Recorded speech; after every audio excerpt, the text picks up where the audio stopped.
Gasto y una forma de reducir al máximo el uso del vehículo particular. Tanto es así que las estaciones de servicio del casco urbano aseguran que las ventas han bajado hasta un 10%. Apagamos motores para ahorrar, pero no solo hay menos coches en la capital, además no se cogen tantos taxis y se usa menos el transporte público. La crisis económica afecta también a algunos servicios de transporte. Las continuas subidas del precio del petróleo han supuesto una caída en la venta del carburante.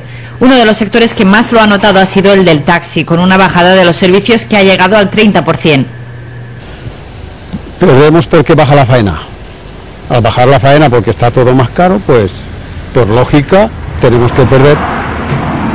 Perdemos clientes, no, hombre, clientes no se pierden servicios. Se hacen menos servicios, pues se pierde. Menos servicios porque la crisis afecta a todos, eso está claro. Entonces afecta la subida del carburante, menos servicios, pues el problema es que no hacer la recaudación que tienes que hacer. El problema es que la gente pues va muy mal de dinero y hay que recortar por donde se pueda y esto pues ya te digo, de no ser muy necesario no lo gastan. Para muchos de estos profesionales del taxi, el reajuste de tarifas del pasado mes de agosto apenas ha compensado.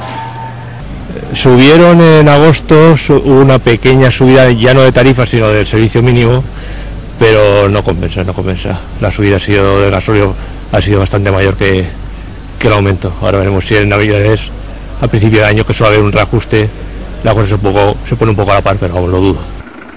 Pero no solo la crisis afecta al servicio de transporte privado. El transporte público también se encuentra en el punto de mira. Menos viajeros, reducción de itinerarios y tarifas, para muchos muy elevadas para los tiempos que corren.